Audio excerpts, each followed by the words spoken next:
จะเสียน้ำตาให้กับคนที่เจ้าว่าแสนดี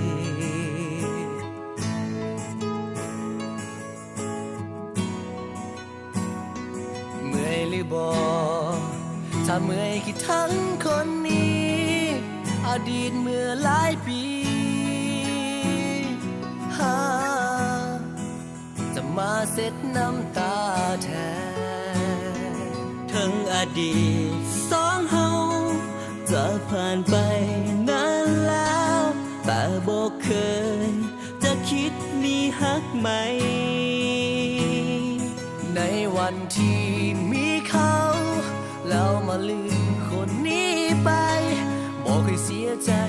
ยังให้อภัยเหมือนเดิม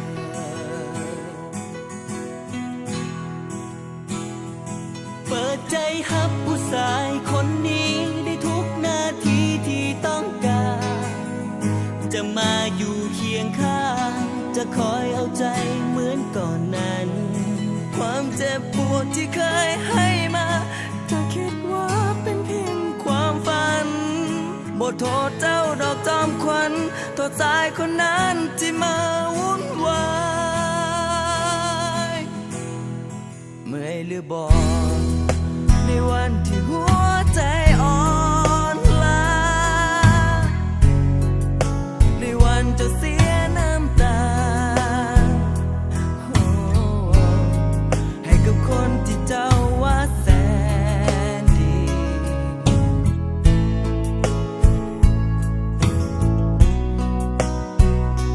เมื่อยหรือบ่ถ้าเมื่อยคิดทั้งคนนี้อดีตเมื่อหลายปีจะมาเซ็ดน้ำตาแทนทั้งอดีตสองเฮาจะผ่านไปนานแล้วแต่บอกเคยจะคิดมีฮักไหมในวันที่มีเขา